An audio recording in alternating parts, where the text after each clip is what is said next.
Hello, my friends, and welcome back to the Brightworks. Today, taking a look at Bismuth Valley with a lower true skill game, which is always fun to see. Of course, we've got some new players in here, just starting out, just learning the game, and I'm super excited to see what they go for. Now, I am noticing.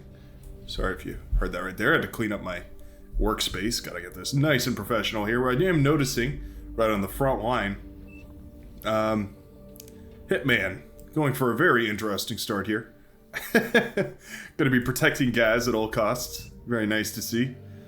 This is a bit unconventional. Typically, on Bismuth Valley, everyone has their lane that they start in.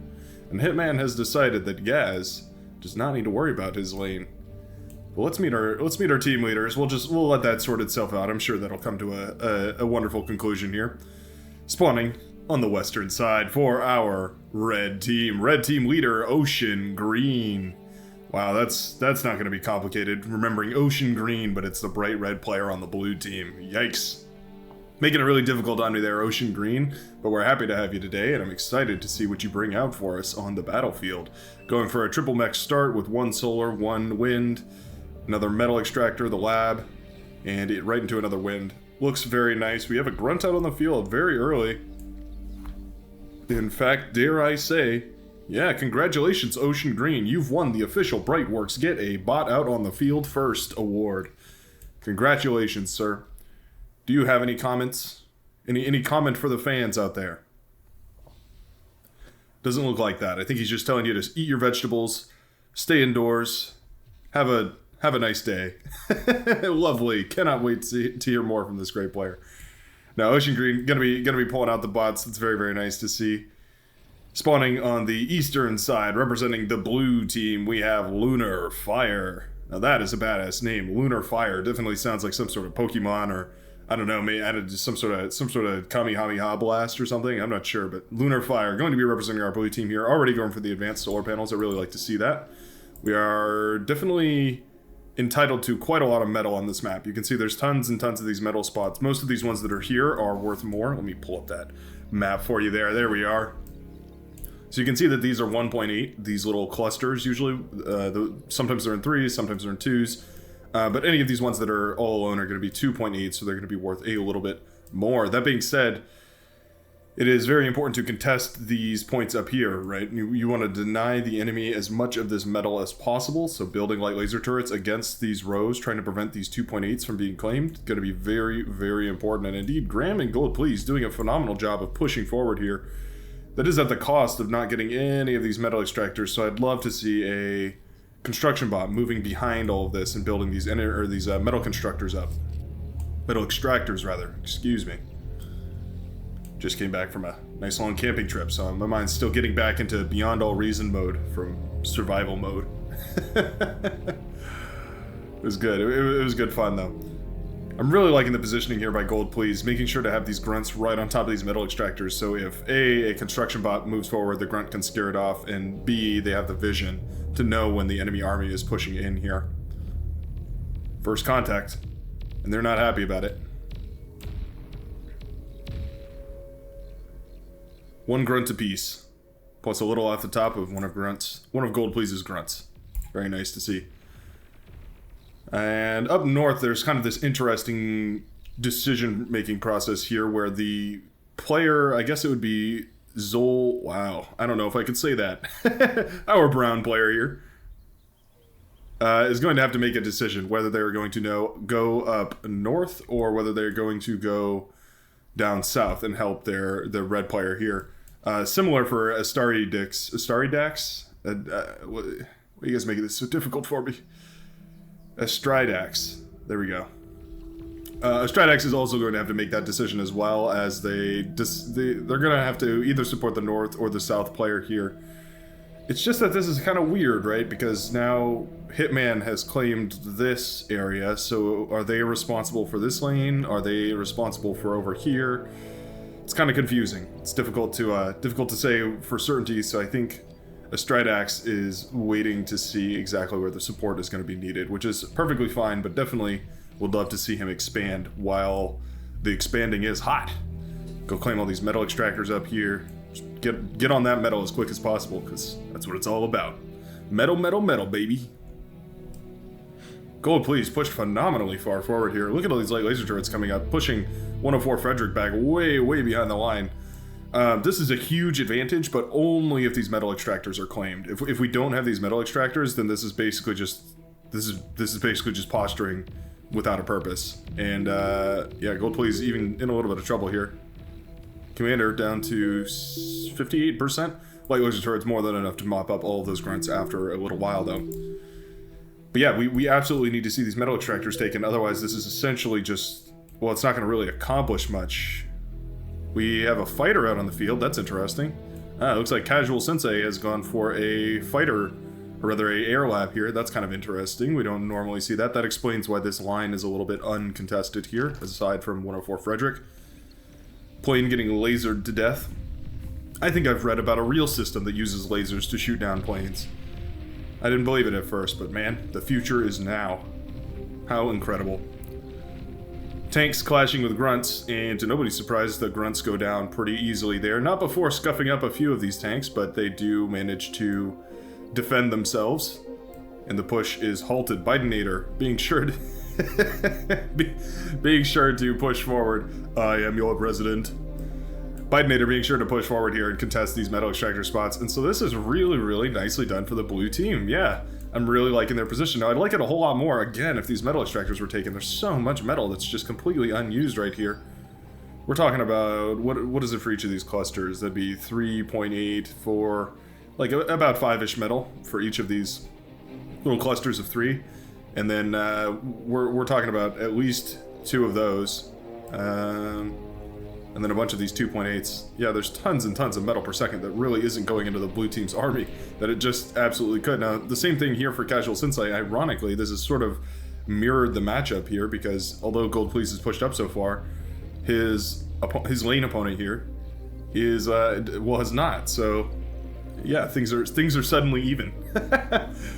You know, in a weird turnaround kind of a way, they are suddenly even. We've got all the metal extractors here for the green and the blue, so that is very nice to see. These armies are going to be acting at their full potential, but I dare to say that we might even be able to get a metal extractor on the enemy's position. Just realized I misclicked and was building advanced solars. Oh, I didn't even realize that was a misclick. I thought that was a good idea. We were building advanced solars back here with just a single constructor, and that meant that we weren't really putting a ton of metal or energy into it, but it also meant we weren't stalling our economy, so we could still produce spots. So, if anything, oh sorry, I just realized I left the metal view on there. If anything, I think it was a good play. Gaz now sending out troops to the front line, and we're going to be contesting this sort of high ground, low valley area. And wow, that is quite a that is quite a static defense. Sounds like somebody's getting a little too friendly. Those light laser turrets are way up in that warden's barriers, if you know what I'm saying. Yikes. Hey, I guess, you know, there's no closer bond than a warden and its light laser turret. The mace is just standing idly by, helpless to watch as these light laser turrets go up behind them. For what it's worth, these light laser turrets could definitely do work, but I'd much rather see them up here. Whoops, that's wrong. There we go. Up here, as opposed to way back here where they can't even defend either this metal extractor or this metal extractor. Oh, I found a bit of tape on myself.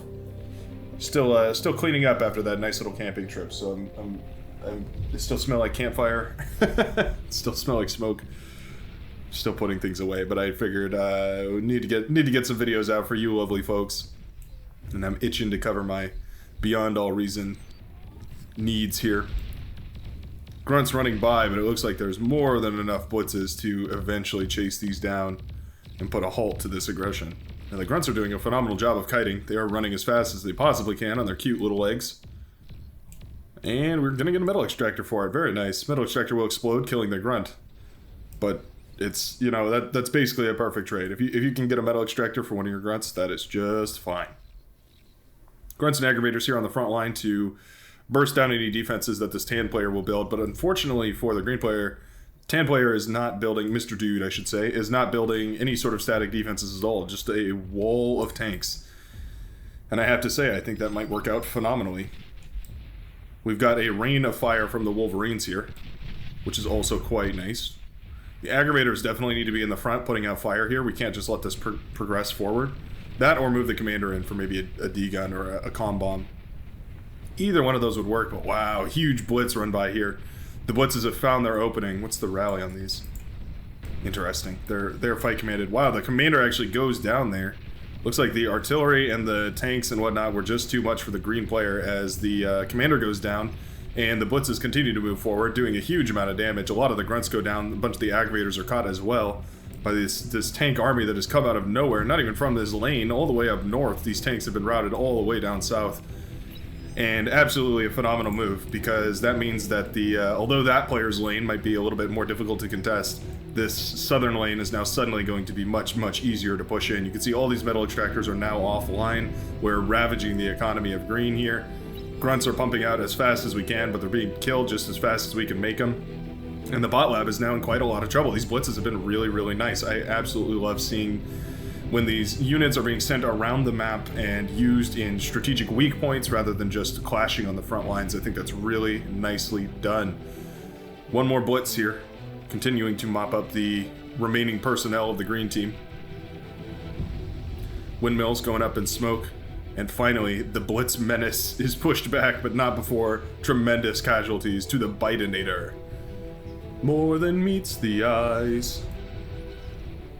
Bit of a comm explosion here. Looks like that was Casual Sensei's commander? Or Gold Please. It was Gold Please's commander. Apparently just a little bit too far forward there and got caught by probably some of these aggravators and thugs and just walked backwards until their inevitable doom. Unfortunate to see the commander go down. It was posturing really well for this entire time, and we do finally have the metal extractors up and running. So really unfortunate that it went down that soon. I definitely think it could have gotten a little bit more value retreating and forcing the stall and not letting them push forward. I would have. I think that was possible, but unfortunately, sometimes this is the way it goes. 104 Frederick, just eating up this commander as quick as possible, and I absolutely think that is going to be key for them to build up a nice and fat army. We already have the T2 bot lab out. That is phenomenal. Let's get the T2 constructors out while we can, while we have a nice surplus of metal. It'd be great to see some T2 constructors built and passed around the team. Always a good idea, especially if you come upon a whole bunch of metal, and this is great. We're building the metal extractors here for Casual Sensei, who has not built them, and at this point, you have the pass, right? You're allowed to build your teammates' metal extractors if they're just not going to build them. If you're really feeling generous, just hand them over to them. Just select them and then hit these little arrow buttons that are over here. In the game, they'll be over here. They don't pop up in the spectator screen. But yeah, you just hit the little white arrows that are pointing back and forth. I'm not sure why I'm doing hand movements. I know you can't see that, but yeah, there's two little white arrows that point one to the left and one to the right. And you do double click that and it'll hand whatever you have selected over to that player. If you're really feeling generous, you can do that, but otherwise just take the metal extractors, because if they're not going to use them and they don't ask you for them, somebody should definitely be having them. And so that's all I have to say about that, but be sure to keep an eye out for untapped metal. More blitzes moving forward here, but this time the blue team is prepared. We have loads of aggravators and grunts, and there was even some fiends, but those have mostly been taken down by these blitzes. And well, the blitzes do manage to make it through, so again, this attack might cause a lot more damage than the blue team was prepared for. How many blitzes is this in total? Looks like 8 blitzes, and they're all a little bit scuffed up, but definitely more than capable of devastating the backline economy here. Blue doing a decent job of trying to hold both lines at the same time, but that is of course a very, very heavy task. And unfortunately, some of these do slip through. Now the Sheldon are here to mop this up, which is very nice, getting these Sheldon out on the field. Always very nice, because they can do a little bit of everything, right? They can skirmish, they can assault, they can retreat, they can siege. They're a really, really great option for just about every strategic scenario. Really love to see those out in the field. That is a lot of Wolverines here, protected by a whole lot of these T1 medium tanks. Yellow's commander just went down here. Heatmaster commander just went down. I'm not sure exactly what killed it, but it looks like most of Heatmaster's army was not killed. And so in that, they're in a fairly decent position here. Winterfire moving forward while cloaked and degunning a whole bunch of this army. Very nicely done. Very well played here. Oh, keep moving forward. I'd hate to lose the command to artillery fire from dead units. The martyrdom. 70% left on Lunar Fire's commander. I think they will be all right. Thugs moving forward here as purple and blue scramble to pick up the pieces of this green player down here. It looks like they did decide to tap out. What was their name again? Oh, I guess wow, they really left the game. They didn't even go to spectators list. Interesting. The green player down here, Bidenator, that was their name. Bidenator has completely tapped out, and it looks like a Stridax has taken over. That's interesting. If I was a Stridax, I would definitely hold shift and left click and select everything in this area and just hand it over to Lunar Fire, because they might as well take advantage of those resources since they're so close to them. And with that much metal, that would be a huge advantage for Lunar Fire, and they might actually be able to contest this side a lot more effectively. Now, it is interesting. Hose is doing some really that's hose is in, you know, like a garden hose, by the way. Get your mind out of the gutter. Hose is doing a great job of making a lot of units and just sending them around wherever there might be a potential weak point, which is actually a really, really nice strategy. It can definitely be extremely helpful to just have a sudden burst of fire support to enable your units to get out on the field and actually become helpful. This is a ton of Januses, by the way. That is how many Januses is this total? 17 Januses. I mean, that's enough to tear apart basically any army. They're great for sieging these walls and stuff like this too, because they do such a huge amount of splash damage that by the time that they've all fired, there's nothing left wherever those missiles were headed. So I think I really like this. Definitely enabling red to get a little bit of ground here and forcing this army to respect the might of the Janus. Oh, look at that rocket landed right in between all of these, taking them down to 34. I think 34 was the highest health that any one of these received. Maybe 75, that must have been pretty far away. Now there is an aggravator here. That's actually quite nice. That's going to be very helpful for making sure that these units are hesitant to push forward, but it's definitely not going to be the only defense here, or at the very least it won't be sufficient as the only defense. We do have a counter aggravator over here, and they're both going to be shooting away at each other, although they're both out of range, so just hollow threats at this point. We have gunships out. Interesting. I don't hate gunships. These light gunships are just difficult to use because they're very prone to getting shot down by basically any form of anti-air. A light anti-air turret will take them down pretty quickly. We already have tons of these trashers out on the field, which will take them down very quickly. And they're also very prone to gathering up like this, kind of grouping up, which can be quite devastating. Yep, and there we go. All those gunships reduced after 2 shots to being red and yellow, or orange and yellow here. Really, really difficult to find the right spot for those. But if you can, they could definitely do some damage. One idea might be to send them around this side of the player that you can see has resigned, because you know that they're probably not rebuilt, and at the very least, they're probably not fortified. And yeah, you just send them around this angle and then right into the back of Blue's base. I think that would be probably a pretty phenomenal play here. You could, at the very least, snipe some of this economy, maybe a couple energy converters and some of these construction turrets. Energy converters are always very nice to see when you're harassing and they're right next to construction turrets, because you know you can just blow up the energy converters and everything around them is going to go kaboom. If we take a look at the explosive radius, you can see there it is. Very, very explosive. Apparently the process of converting literal raw voltage amperage directly into metal is an explosive one. Somehow I don't doubt it.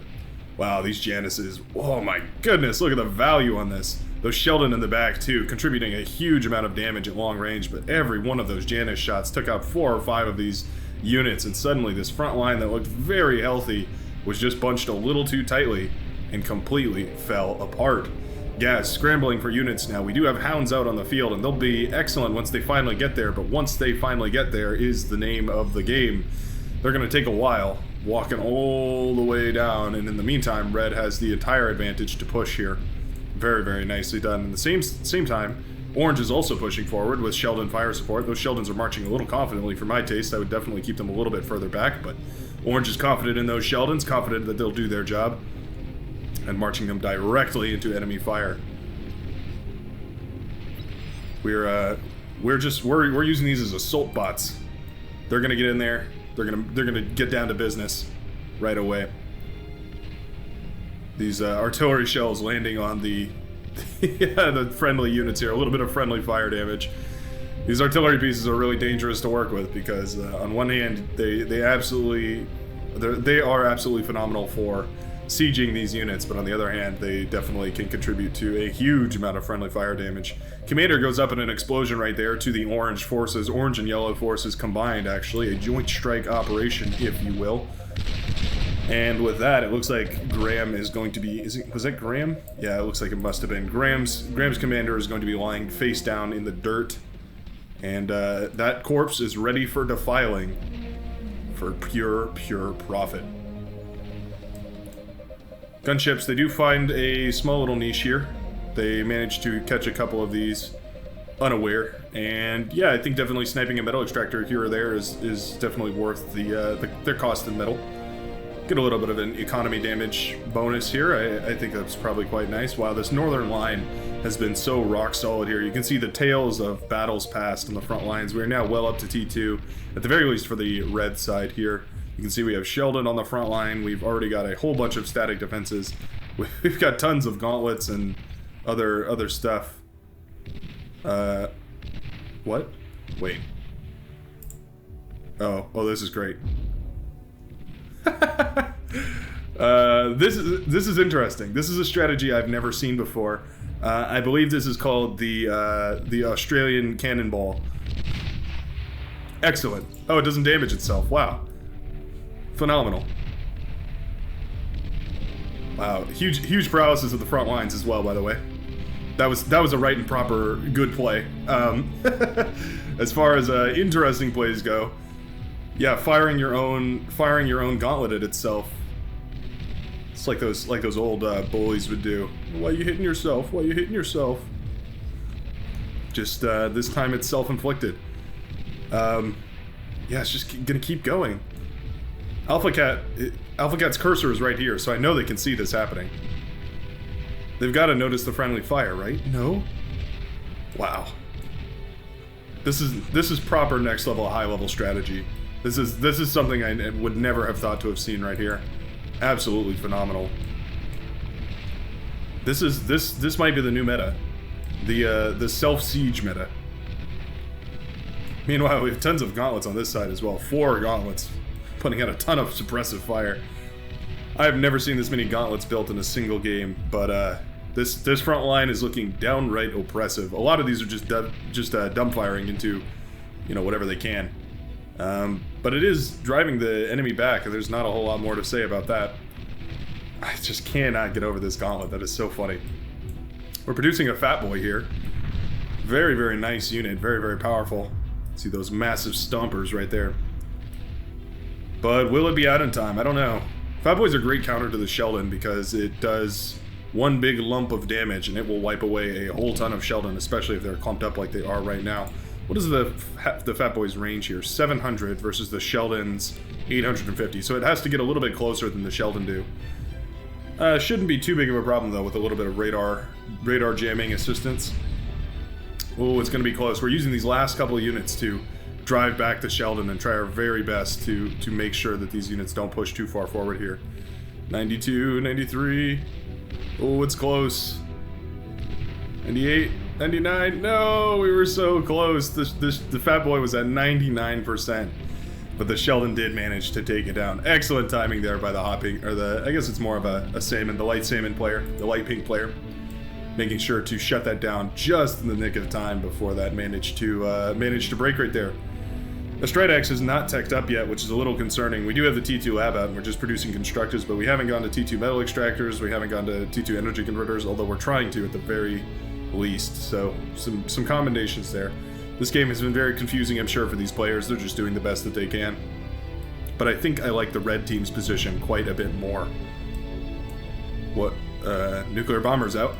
And it's going for a test flight. It's going for, this is Bikini Atoll. We're going to be testing some nuclear payload here. I'm not sure why this thug is the one to get it. But yeah, we are trying to bomb our own territory here. I guess just trying to see how this works. Maybe we haven't used one of these before, which is totally fair. This is a beast of an aircraft to build, so you want to know exactly what you're dealing with here. Yeah, look at this line. I mean, the blue team basically doesn't have any more metal extractors on the front line here, which is really, really unfortunate for them.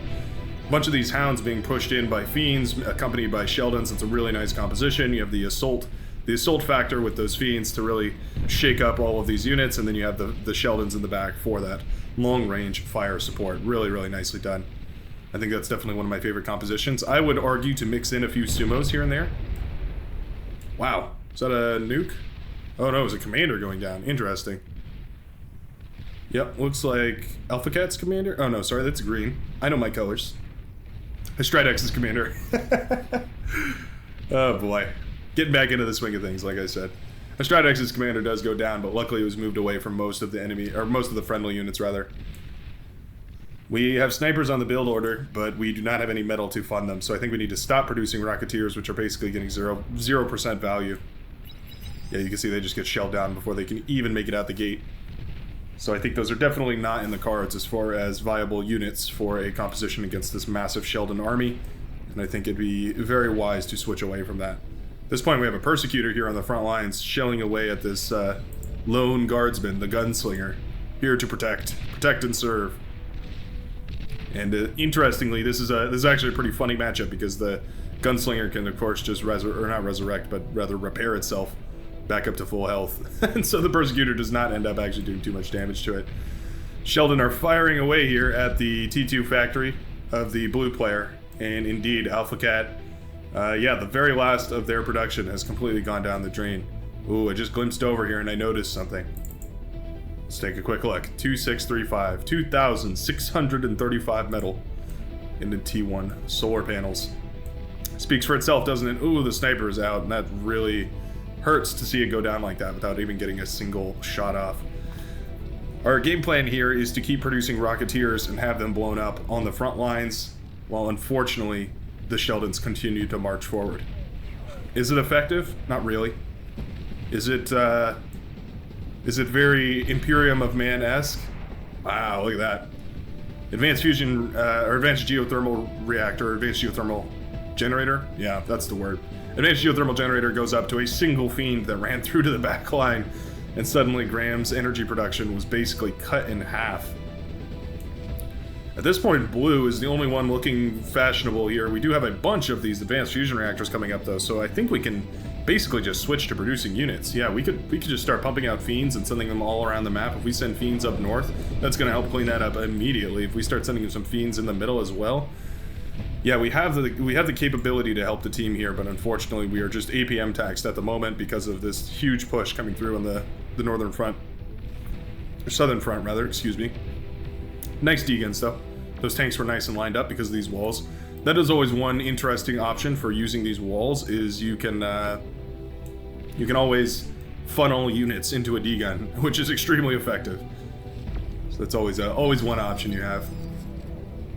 At this point, Sheldons have walked around the green base, and production is dwindling. The fusion reactor goes down, the metal extractors are going down, energy storages are going down, windmills are going down, everything's going down to the oppressive gunfire of the Sheldon as it lays waste to this entire facility. These batteries are extremely tough. Several waves of Sheldon fire to take down this battery, but for what it's worth, quite a nice little explosion. And with that being said, the green player and the light blue player, the aquamarine player I should say, both wiped off the face of this map, and the northern side is lost. At this point, purple has resigned as well, as orange forces breached their main facility and put down a devastating amount of DACA directly into the facilities here. Thugs even, T1 thugs being brought forward to deal some damage, and why not? After all, if you have them, you might as well use them. Very, very nice. They can put out a very consistent stream of damage. Always a great option. The T2 lab goes down before that final fiend can come out and about, and this is looking really bad for the blue player as these Sheldons are marching forward here. We do have a bulwark on the queue. The Twitchers are going to go help it. So this bulwark very well might come up. We're at 70, 74. The Sheldon have stopped marching, and I don't think they have vision anyway. So yeah, this bulwark is finally going to come up online, and we're going to see it start working away at some of these units here. Will it be enough, though? I'm not convinced. One bulwark to stand against this oppressive onslaught here. I suppose there's two, actually. There's one over here as well. But yeah, this is not looking very good. Indeed, the blue team decides to tap out at this point, realizing that they're outgunned by quite a lot. Blue's economy was substantial though, and I take a look over here and I don't really see an economy scaling the exact same way, scaling quite at the same pace. So unfortunate, Blue had a really, really good game, but unfortunately the entire team did not. And so that is going to mean that the red team takes victory today. Jar Club doing a great job here. It was probably due to the Sheldons in the back line that just kept ravaging bases, but let's take a look at these graphs. Whoa! Now that is impressive. Blue basically outscaled everyone else on the entire game. I was going to say on their team, but really in the entire game. More than double the economies of the next lowest couple of players. Yeah, that's really tough to see. They were definitely up and above, but they weren't able to use that advantage to press it into a victory. So congratulations to our red team, and thank you very much for watching. And I hope you have a phenomenal rest of your day.